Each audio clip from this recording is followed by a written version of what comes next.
الشیطان الرجیم بسم اللہ الرحمن الرحیم نحن نقص علیک احسن القصص بما اوحینا الیک هذا القرآن وَإِن كُنتَ مِن قَبْلِهِ لَمِنَ الْغَافِلِينَ۔ گزشتہ ہم سورہ یوسف کی آیت نمبر 3 سے متعلق جو تفسیر ہے اس کو دیکھ رہے تھے، جس میں ایک بحث آئی وَإِن كُنتَ مِن قَبْلِهِ لَمِنَ الْغَافِلِينَ کے تحت کہ اللہ تبارک و تعالیٰ نے اللہ کے رسول صلی اللہ علیہ وسلم سے یہ فرمایا کہ آپ اس واقعے سے اس سے پہلے بے خبر تھے، جس سے یہ بات سامنے آئی کہ اللہ کے رسول صلی اللہ علیہ وسلم جو ہے ان کو علم غیب نہیں عطا کیا گیا تھا۔ لیکن جو لوگ یہ کہتے ہیں کہ اللہ کے رسول صلی اللہ علیہ وسلم غیب کا علم رکھتے ہیں، ان کی کچھ دلیلوں کو ہم سن رہے تھے۔ پہلے تو ہم نے قرآن کریم سے ہماری دلیل پیش کی کہ اللہ کے رسول کو غیب کا علم نہیں ہے، اور پھر ان کے پاس جو دلیلیں ہیں ان میں سے 2 واقعات کو ہم نے سنا۔ پہلا واقعہ سراقہ بن مالک کا واقعہ، اور دوسرا واقعہ معراج کے موقع کا واقعہ تھا۔ تیسرا واقعہ جو فریق مخالف اپنی دلیل کے طور پر پیش کرتے ہیں وہ غزوہ موتا کا واقعہ ہے۔ غزوہ موتا یہ ایک غزوہ ہوا، اللہ کے رسول صلی اللہ علیہ وسلم کے زمانے میں غزوہ جنگ کو کہتے ہیں، اور اسلامی تاریخ کے اعتبار سے غزوہ موتا جو ہے یہ 19ویں نمبر کا غزوہ ہے، یعنی اللہ کے رسول صلی اللہ علیہ وسلم کی زندگی میں جتنے غزوات ہوئے اس میں غزوہ موتا یہ 19ویں نمبر پر ہونے والا غزوہ ہے۔ اس غزوے کی وجہ یہ پیش آئی کہ اللہ کے رسول صلی اللہ علیہ وسلم نے مدینہ میں جب آ کر قیام فرمایا اور حالات مسلمانوں کی کچھ درست ہوئے، تو پھر اللہ کے رسول صلی اللہ علیہ وسلم نے مختلف سلطان جو الگ الگ علاقوں میں تھے، بادشاہ جو تھے، ان کو خطوط لکھے اور اسلام کی دعوت پیش کی۔ جو اسلام کی دعوت اللہ کے رسول صلی اللہ علیہ وسلم پیش فرما رہے تھے اس میں قیصر روم ہرقل کے نام پر بھی اللہ کے رسول صلی اللہ علیہ وسلم نے ایک خط لکھا اور ان کو اسلام کی دعوت دی، اور حضرت حارث بن عمیر کو قاصد بنا کر، ایلچی بنا کر قیصر روم کی طرف بھیجا کہ یہ خط لے کر جاؤ اور جو ہے ان کو اسلام کی دعوت دو۔ حضرت حارث بن عمیر نکلے، اور حارث بن عمیر ہرقل تک پہنچے۔ اس سے پہلے درمیان میں ہرقل کا ایک حاکم رہتا تھا جس کا نام روایتوں میں لکھا ہے شرجیل غسانی۔ اس نے اللہ کے رسول صلی اللہ علیہ وسلم کے جو قاصد تھے حضرت حارث بن عمیر ان کو قتل کر دیا۔ حالانکہ جنگی اصول جو ہوتے ہیں اس میں کسی ایمبیسیڈر کو، یعنی کسی ایلچی یا قاصد کو قتل کرنا یہ بہت بڑا جرم سمجھا جاتا ہے۔ بھائی اس طرف کا کوئی آدمی ہے، اس طرف کا آدمی ہے، 2 بادشاہ ہے، ایک بادشاہ کوئی پیغام دوسرے بادشاہ کو بھیجتا ہے، اس زمانے میں واٹس ایپ اور انٹرنیٹ تو تھا نہیں، تو کوئی آدمی اس طرف کے بادشاہ کا خط لے کر وہاں پر جاتا تھا، اور یہ آدمی جو خط لے کر جاتا تھا چاہے سامنے والا بادشاہ اور یہ بادشاہ دونوں کے درمیان دشمنی ہو، اس کے باوجود جو قاصد پیغام لے کر آیا ہے اس کا بڑا احترام کیا جاتا تھا، اس کو کوئی تکلیف نہیں پہنچائی جاتی تھی۔ لیکن یہ جنگی اصول کے خلاف شرجیل نے حضرت حارث بن عمیر کو قتل کر دیا۔ اللہ کے رسول صلی اللہ علیہ وسلم کو یہ بات بہت ناگوار گزری، اور اللہ کے رسول صلی اللہ علیہ وسلم کو بہت زیادہ پریشانی ہوئی۔ اللہ کے رسول صلی اللہ علیہ وسلم نے حضرت حارث کے قتل کا بدلہ لینے کے لیے 3000 آدمی کا لشکر لے کر ایک فوج کو روانہ کیا ہرقل کی طرف۔ اب دیکھیے ہرقل اس زمانے کا سپر پاور تھا، اور جیسے ہی ہرقل کو پتہ چلا کہ بھائی شرجیل کی طرف جو ہے اللہ کے رسول صلی اللہ علیہ وسلم کی طرف کس کے سے ایک لشکر آیا ہے، تو اس نے 1 لاکھ کا لشکر مقابلے کے لیے بھیجا۔ اب 3000 کے لشکر کے مقابلے میں 1 لاکھ کا لشکر ہے، لیکن اللہ کے رسول صلی اللہ علیہ وسلم نے لشکر کو بھیجا، اور لشکر کی جو قیادت ہے وہ حضرت زید بن حارثہ فرما رہے تھے۔ یہ حضرت زید بن حارثہ اللہ کے رسول صلی اللہ علیہ وسلم کے گھر میں ہی پلے تھے، یہ اللہ کے رسول صلی اللہ علیہ وسلم کے غلام تھے، لیکن اللہ کے رسول نے ان کو اپنا بیٹا بنایا ہوا تھا حضرت زید بن حارثہ کو۔ اور یہ وہ صحابی ہے حضرت زید کہ پورے قرآن میں صرف ایک ہی صحابی کا نام ہے حضرت زید کا، یہ وہی حضرت زید ہے۔ تو یہ حضرت زید جو اللہ کے رسول صلی اللہ علیہ وسلم کے بہت چہیتے تھے، اللہ کے رسول صلی اللہ علیہ وسلم نے حضرت زید کو اس لشکر کا کمانڈر بنا کر، یعنی 3000 آدمی کے لشکر کا کمانڈر بنا کر بھیجا۔ اب یہاں دیکھیے جو ہمارا محل شاہد ہے، یعنی یہ واقعہ جو بیان کیا جا رہا ہے، اس کی وجہ یہ ہے کہ اللہ کے رسول صلی اللہ علیہ وسلم نے پہلے سے بتلا دیا۔ کیا بتلایا؟ اللہ کے رسول نے یہ بتلایا، لشکر روانہ کرتے وقت بتلایا کہ زید بن حارثہ کمانڈر رہیں گے، پھر زید بن حارثہ کو اگر کچھ ہوتا ہے تو ان کے بعد جعفر بن ابی طالب، اللہ کے رسول کے چچا زاد بھائی، حضرت علی کے بھائی حضرت جعفر بن ابی طالب، اگر زید بن حارثہ کو کچھ ہوا تو جعفر بن ابی طالب کمانڈر رہیں گے، اور پھر اللہ کے رسول فرماتے ہیں جعفر بن ابی طالب کو کچھ ہوا تو عبداللہ بن رواحہ جو ہے یہ کمانڈر رہیں گے۔ اب اللہ کے رسول نے یہ فرمایا، یقین مانو صحابہ کو ان کی شہادت کا علم ہو گیا کہ اللہ کے رسول نے بولا کہ بھائی ان کے بعد یہ آئیں گے، ان کے بعد یہ آئیں گے، مطلب ان کی شہادت پکی ہے۔ اور پھر 3 کے بعد اللہ کے رسول صلی اللہ علیہ وسلم فرماتے ہیں اگر عبداللہ بن رواحہ کو بھی کچھ ہو جاتا ہے تو اب تم لوگ مشورہ کر کے کسی کو کمانڈر بنا لینا۔ یہ اللہ کے رسول صلی اللہ علیہ وسلم نے کہہ کر فوج کو روانہ کیا، اور پھر فوج روانہ ہوئی اور بہت گھماسان کی لڑائی ہوئی۔ شرجیل پہلے مقابلے میں پست ہو گیا، پھر وہ بھاگ گیا، اس نے ہرقل سے مدد مانگی، ہرقل نے پھر اور فوج بھیجی، لیکن پھر بھی مسلمان ڈٹے رہے۔ حالانکہ پہلے جو ہے مسلمانوں کے قدم اکھڑ گئے تھے جب ان کو پتہ چلا کہ ہم تو 3000 ہی ہے اور 1 لاکھ کے لشکر کا مقابلہ کرنا ہے۔ تو بہت سارے صحابہ تھے، اس میں عبداللہ بن رواحہ کھڑے ہوئے کہ بھائی کیا فرق پڑنے والا ہے، 2 کامیابیوں میں سے 1 کامیابی تو ہم کو مل کر رہے گی، ہم چاہے لشکر کے اعتبار سے تعداد کے اعتبار سے کتنے ہی کم ہو، لیکن 2 کامیابیوں میں سے 1 کامیابی تو ہم کو مل کر رہے گی، یا تو ہم کو غلبہ ہوگا یا ہم کو شہادت نصیب ہوگی۔ دونوں ہی سچویشن میں ون ون، ہم یہاں بھی جیتیں گے یہاں بھی جیتیں گے، یا تو شہادت ملے گی یا غلبہ ہوگا، ہم جنگ کریں گے چاہے لشکر کتنا ہی بڑا ہو۔ اور پھر ان لوگوں نے جنگ کی۔ خیر جنگ کا بالکل میدان جب قائم تھا تو جس طریقے سے گزشتہ کل کے واقعے میں یہ بتایا جا رہا تھا کہ اللہ کے رسول صلی اللہ علیہ وسلم بیت المقدس کو بالکل اس طریقے سے دیکھ رہے تھے کہ سامنے ہے، اس واقعے میں بھی اللہ کے رسول صلی اللہ علیہ وسلم جنگ کے میدان کو بالکل اس طریقے سے دیکھ رہے تھے کہ سامنے ہے۔ حالانکہ جنگ موتا میں ہو رہی تھی، اللہ کے رسول صلی اللہ علیہ وسلم مدینہ میں بیٹھے ہوئے تھے اور اللہ کے رسول صلی اللہ علیہ وسلم جنگ کے حالات صحابہ کو سنا رہے تھے۔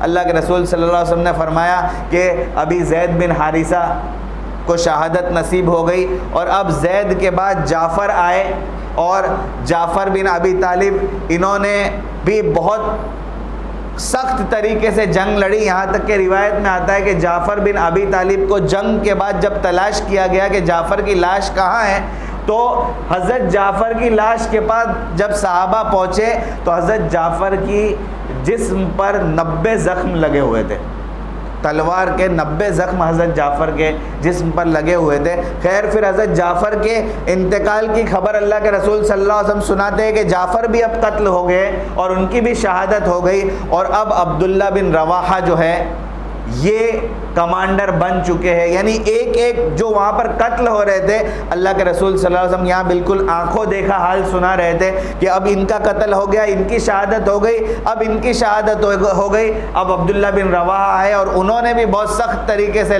جنگ لڑی, اور اب جو ہے ان کی بھی شہادت ہو گئی. اور اب ان کی شہادت کے بعد اللہ تبارک و تعالیٰ کا یہ جو لشکر گیا ہوا ہے, اسلام کا جو لشکر گیا ہوا ہے, اس کی کمانڈر اب ایسے آدمی کے ہاتھ میں آنے والی ہے جو اللہ کی تلوار ہے, اور اللہ کی تلوار کبھی ٹوٹ نہیں سکتی ہے. اور چوتھے نمبر پر پھر مشورہ کر کے حضرت خالد بن ولید کو کمانڈر بنایا, اور پھر حضرت خالد بن ولید کمانڈر بنے اور ان کے ہاتھوں پر اس فوج کو فتح نصیب ہوئی. تو خیر یہ جو پورا منظر تھا کہ اللہ کے رسول صلی اللہ علیہ وسلم جنگ کے میدان کے بارے میں پوری تفسیر بتا رہے تھے جیسے کہ اللہ کے رسول کے سامنے ہی جنگ ہو رہی ہے. تو یہ جو پورا منظر تھا یہ غیب سے تعلق رکھتا تھا. اللہ کے رسول بہت دور بیٹھے تھے اور جنگ کے حالات اللہ کے رسول صلی اللہ علیہ وسلم سنا رہے. اس کا مطلب یہ ہے ان حضرات کے نزدیک یہ کہتے ہیں کہ یہ اللہ کے رسول صلی اللہ علیہ وسلم کو غیب کی وجہ سے, کیونکہ غیب کا علم اللہ کے رسول کے پاس تھا, اس وجہ سے ان کو پتہ چلا. لیکن ایسا نہیں ہے. اللہ کے رسول صلی اللہ علیہ وسلم نبی تھے. اللہ کے رسول صلی اللہ علیہ وسلم کو نبی جو ہے اللہ تبارک و تعالیٰ براہ راست نبی کو جو ہے یہ حالات بتلا رہے تھے, حالات سنا رہے تھے, اور اس کی وجہ سے اللہ کے رسول صلی اللہ علیہ وسلم حالات بتلا رہے. تو خیر یہ تیسرا واقعہ تھا جس میں غزوہ موتا کے حالات اللہ کے رسول صلی اللہ علیہ وسلم نے جو سنائے, اس کی وجہ سے یہ حضرات کہتے ہیں کہ اللہ کے رسول کو علم غیب تھا. چوتھا واقعہ یہ بھی بہت عجیب واقعہ ہے, حضرت سلمان فارسی رضی اللہ تعالیٰ عنہ کا واقعہ ہے, اور ان کے ایمان قبول کرنے کا واقعہ ہے. بہت عجیب واقعہ ہے. حضرت سلمان فارسی رضی اللہ تعالیٰ عنہ جو ہے, ان کی پوری داستان بڑی عجیب ہے. جب یہ بہت بچے تھے, بہت چھوٹے تھے, تو ان کے والد نے ان کو آتش پرست مندر کے حوالے کر دیا. یعنی یہ اس زمانے میں جس علاقے میں رہتے تھے, فارس کے جس علاقے میں, وہاں پر مجوسیت غالب تھی. مجوسی یعنی آگ کی پرستش کرنے والے لوگ. یہ فارسی لوگ جو ہے, جو فارسی لوگ ہم لوگ بولتے ہیں نا پارسی, یہ وہ قوم ہے مجوسی قوم جو آگ کی عبادت کرتی ہے. ٹھیک ہے, یہ آگ کی عبادت کرنے والی قوم کے بچے تھے حضرت سلمان. تو ان کے والد جو تھے, انہوں نے بہت کم عمری میں ان کو مندر کے حوالے کر دیا کہ جہاں پر پجاری ان کو دیکھ ریکھ کرتے تھے. اور 16 سال کی عمر میں جب حضرت سلمان پہنچے تو ان کو مندر کا ہیڈ بنا دیا جہاں پر آگ کی. تو وہ بہت بڑا مرتبہ تھا ان کے نزدیک. مندر اور پجاری جو بنتے ہیں وہ ان کے نزدیک بہت بڑا مرتبہ تھا. لیکن حضرت سلمان جو ہے اندر سے بے چین رہتے تھے, حق کی تلاش میں ہمیشہ ان کو بے چینی رہتی تھی. اتفاق سے اس زمانے میں عیسائی حضرات کا کوئی قافلہ وہاں سے گزرا. حضرت سلمان نے ان کے ساتھ ملاقات کی, اور ملاقات کرنے کے بعد انہوں نے عیسائیت کے بارے میں جب ان کو سب بتایا تو حضرت سلمان کا جو دل ہے وہ عیسائیت کی طرف مائل ہو گیا کہ یہی سچا مذہب ہے. اور اس وقت تک جو ہے اللہ کے رسول صلی اللہ علیہ وسلم کی نبوت کا بھی اعلان نہیں ہوا تھا. اس وجہ سے نبوت کے اعلان سے پہلے جو مذہب سب سے برحق تھا وہ یہی تھا, عیسائی مذہب. تو حضرت سلمان نے جب یہ ان کی باتوں کو سنا تو عیسائیت کی طرف مائل ہو گئے, اور پھر حضرت سلمان ان کے ساتھ چلے گئے. والد صاحب ناراض ہوئے کہ بھائی اتنا بڑا مرتبہ ہے اور تو جا رہا ہے, لیکن والد صاحب حق کی تلاش میں جو ہے والد صاحب کو بھی ناراض کر کے وہ چلے گئے. اور پھر ایک بہت بڑا پادری جو فادر جو اس قافلے میں تھا, اس کے ساتھ حضرت سلمان رہنے لگے. 3 سال اس کے ساتھ حضرت سلمان رہے, اور 3 سال کے بعد جب اس فادر و پادری کا آخری وقت جب آیا تو حضرت سلمان نے پوچھا کہ بھائی اب میں آپ کے بعد کہاں جاؤں, کس کے پاس جاؤں, کہاں مجھے حق ملے گا, کہاں مجھے سیدھا دین ملے گا.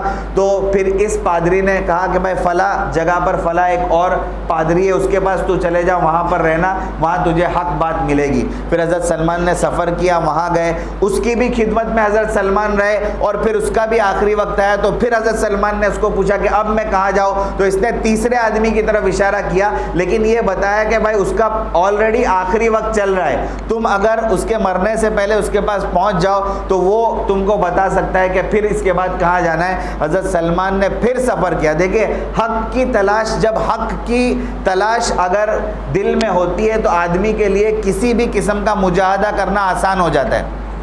سمجھ میں آئی بات؟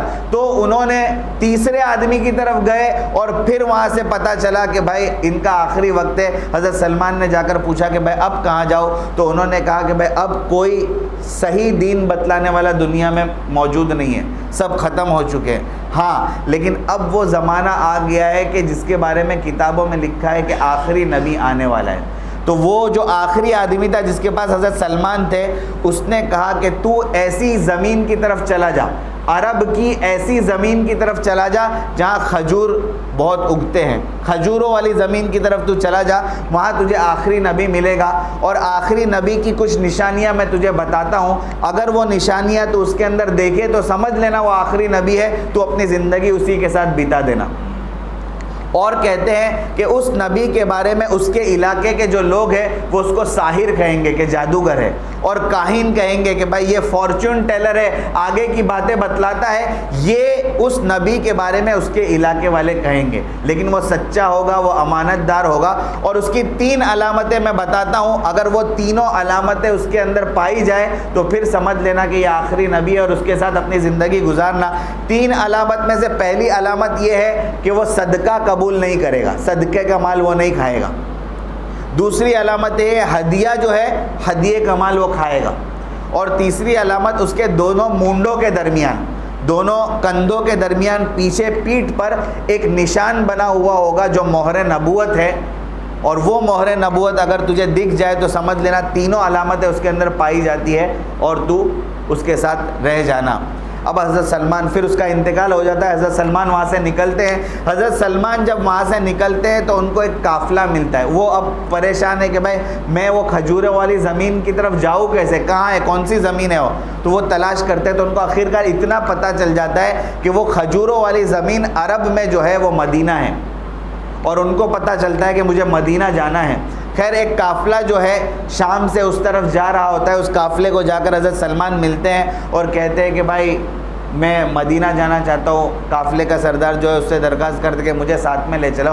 ایک روایت کے مطابق وہ قافلے کا سردار حضرت سلمان کو ساتھ میں لینے کے لیے منع کرتا ہے.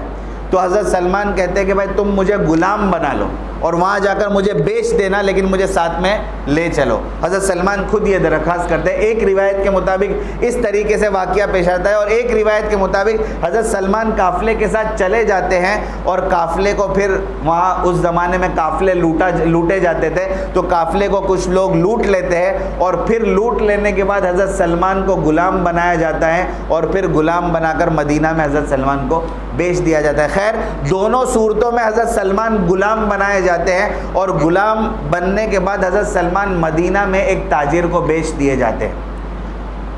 اب مدینہ میں تاجر کو بیچ دیا, حضرت سلمان اس کے باغ میں کام کرنے لگے. اور پھر حضرت سلمان کو ایک دن خبر ملی اللہ کے رسول صلی اللہ علیہ وسلم کے آنے کی, کہ بھائی ایک نبی ہے جو مکہ سے ہجرت کر کے مدینہ آنے والے.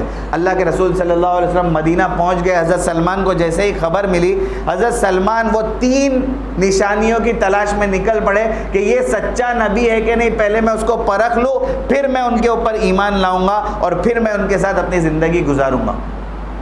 اللہ کے رسول مدینہ میں آ کر رہنے لگے. اب ایک دن حضرت سلمان نے کچھ کھجوریں جمع کی ادھر ادھر سے, اور کھجوریں جمع کرنے کے بعد اللہ کے رسول کی مجلس میں پہنچے اور مجلس میں بیٹھے. مجلس کے بعد اٹھے اور اللہ کے رسول صلی اللہ علیہ وسلم کے سامنے وہ کھجوریں پیش کی اور کہا کہ میں آپ کے لیے کچھ یہ صدقے کی کھجوریں لایا ہوں. جیسے ہی اللہ کے رسول کو یہ کہا کہ صدقے کی کھجوریں لایا ہو, اللہ کے رسول نے کہا کہ بھائی اس کو لو, میرے صحابہ کے درمیان تقسیم کر دو. اللہ کے رسول نے نہیں کھائی اور صحابہ کے درمیان وہ کھجوریں تقسیم کروا دی. حضرت سلمان کہنے لگے ہاں پہلی نشانی جو ہے وہ مل گئی کہ صدقے کا مال خود نہیں کھائیں گے. دوسرے دن اسی طریقے سے حضرت سلمان پھر سے کچھ کھجوریں جمع کر کے لائے اور اللہ کے رسول صلی اللہ علیہ وسلم کی مجلس میں بیٹھے, اور پھر مجلس کے بعد اللہ کے رسول صلی اللہ علیہ وسلم کے سامنے وہ کھجوریں پیش کی اور فرمایا کہ یہ ہدیے کی کھجوریں ہیں, میں آپ کی خدمت میں پیش کرنا چاہتا ہوں. اللہ کے رسول صلی اللہ علیہ وسلم نے ایک کھجور لی اور اپنے منہ میں رکھی, اس کو کھایا اور کہا کہ باقی صحابہ کے درمیان تقسیم کر دو. اللہ کے رسول صلی اللہ علیہ وسلم نے ہدیے کا جو مال تھا وہ کھایا, اور حضرت سلمان کو دوسری نشانی بھی مل گئی. اب تیسری نشانی جو تھی مہر نبوت جو دونوں کندھوں کے درمیان تھی, اس کو دیکھنے میں حضرت سلمان پریشان ہو گئے.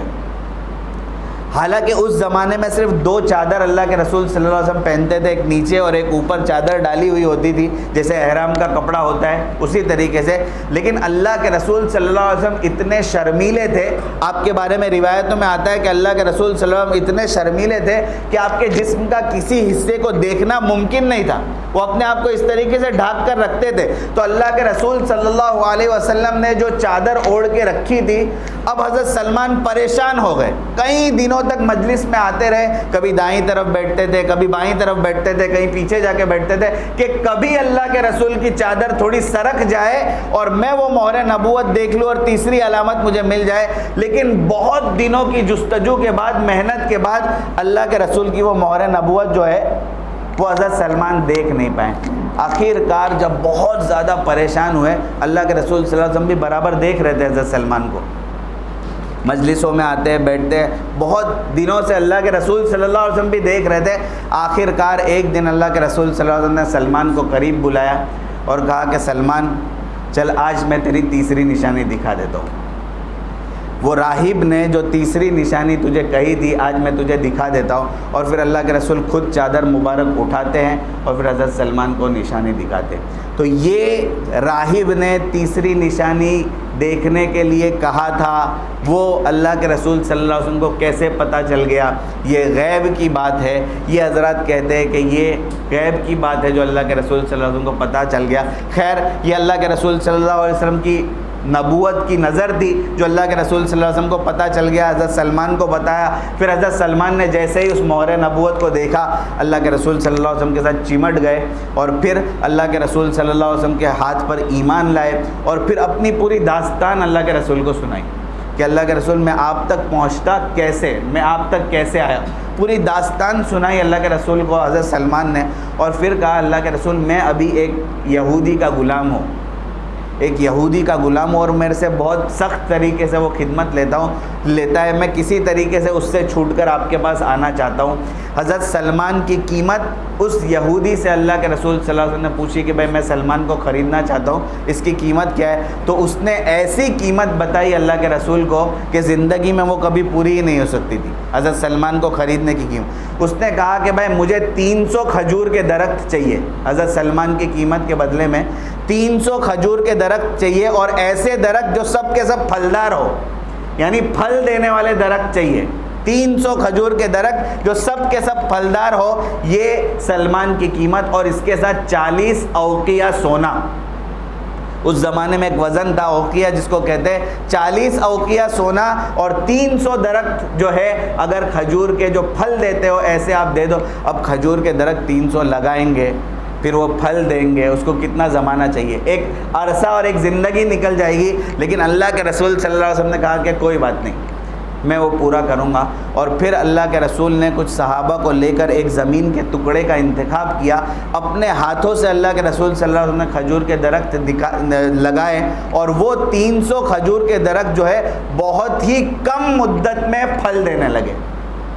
بہت ہی کم مدت میں وہ کھجور کے درخت پھل دینے لگے. اللہ کے رسول نے یہودی کو کہا کہ بھائی تیری ایک شرط پوری ہو گئی، یہ 300 کھجور کے درخت تھے، یہ پھل دینے لگے. اور وہ باغ حضرت سلمان کا ابھی تک مدینہ میں موجود تھا.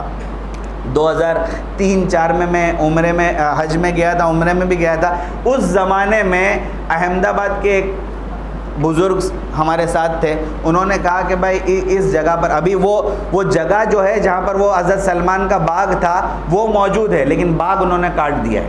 اب وہ کھجور کے درخت وہاں موجود نہیں ہے. وہ ان کی کیا معلوم کیا مصلیحت ہے، جو پرانی چیزیں سب وہ لوگ دور کرتے جا رہے، کاٹتے جا رہے. تو انہوں نے وہ جو بزرگ تھے انہوں نے کہا کہ بھائی یہ کھجور کے جو درخت تھے اس کا پھل میں نے کھایا ہے، حضرت سلمان کے کھجور کے درخت کا. اور اس کھجور کے درخت اور اس باغ کی خصوصیت یہ تھی کہ پورے مدینہ میں کھجور کے جتنے باغ تھے وہ سال میں ایک ہی بار پھل دیتے تھے، ان کے باغ میں سال میں 2 بار پھل لگتے تھے.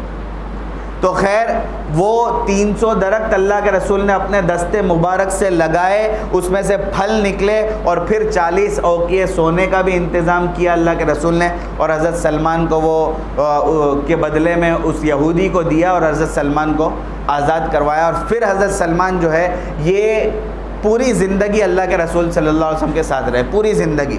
کیونکہ یہ فارس سے آئے ہوئے تھے، اس وجہ سے حضرت سلمان کے بارے میں اختلاف ہوتا تھا کہ بھائی ان کو مہاجر شمار کریں گے کہ انصار شمار کریں گے، کیونکہ یہ اصل مدینہ کے تو ہیں نہیں، اور مہاجر جو ہے وہ ہجرت کر کے آئے مکہ سے، تو یہ ہجرت کر کے بھی نہیں آئے، یہ مکہ سے تو آئے نہیں ہیں اور یہ مدینہ کے بھی نہیں ہے، تو اب ان کو کیا بولنا، مہاجر بولیں گے کہ انصار بولیں گے؟ تو اللہ کے رسول صلی اللہ علیہ وسلم نے کہا سلمان من اہل بیتی، سلمان میرے گھر کا فرد ہے۔